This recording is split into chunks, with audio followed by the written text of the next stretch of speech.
Hey everyone, welcome back. Today I want to show you a powerful alternative to paid services like Suno or Udio. We all know those platforms produce great music, but you are constantly limited by credits and monthly subscriptions. Today, I'm going to show you how to run the A-Step 1.5 model completely for free using a Google Colab notebook I created to make the installation process effortless. We start here on my GitHub repository, AI with Chucky. Scroll down to the README, find the badge that says A-Step 1.5 Colab UI, and click Open in Colab. This loads up the installer script I wrote, which sets up the entire environment for you. Now, before you run anything, there is one critical step. Move your mouse up to the Runtime menu, select Change Runtime Type, and check the hardware accelerator. You must ensure T4 GPU is selected. This model is computationally heavy. If you leave it on CPU, the code simply won't work. Save that and let's get started. Go ahead and run the first cell. This clones the repository into our temporary workspace. Once that's done, move to the second cell, install Dependencies. This pulls in all the necessary Python and audio libraries we need to run the AI. I need you to watch the bottom of the log on this second cell closely. There is a specific behavior in Colab you need to know about. When these libraries finish installing, you're going to see a red warning message appear at the bottom saying, "You must restart the runtime." There it is. Do not ignore this. Click the Restart Session button. This refreshes the environment so the new libraries work correctly. Once it restarts, skip the first two cells and go straight to the third cell. Download models and launch interface. Click Play. This step takes the longest because it's downloading the heavy model weights, the QN language model, and the A-Step audio model directly from Hugging Face. While this runs, consider the advantage here. Unlike closed platforms, running this open source model allows you deep control. You can generate infinite variations without paying a cent.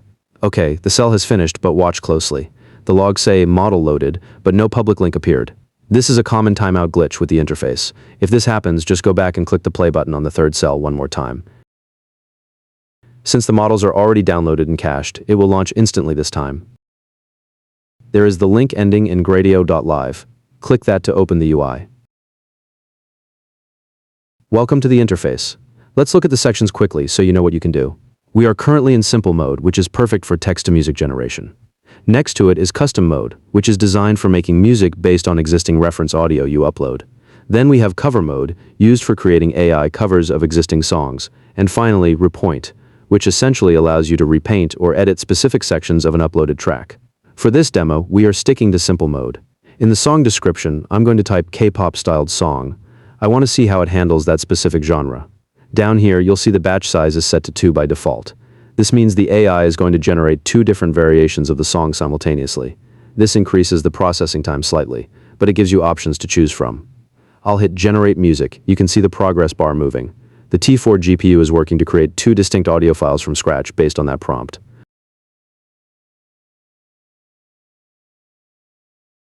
Okay, it's done. Let's verify the output. Here's the first variation.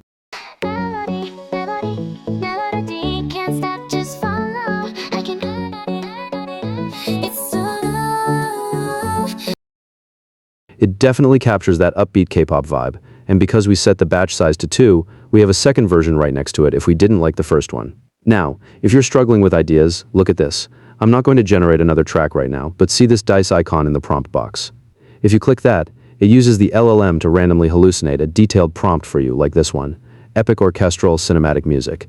It's a great way to explore what the model can do if you have writer's block. If you're happy with what you made, simply hit the Save button to grab the file, and that's it. That is my A-Step 1.5 notebook. It wraps all the complexity of the code into this easy UI. If you run into any issues or need clarity on how to use the other modes, drop a comment below. Also, let me know what you want to see in the next video. Don't forget to subscribe, and thanks for watching.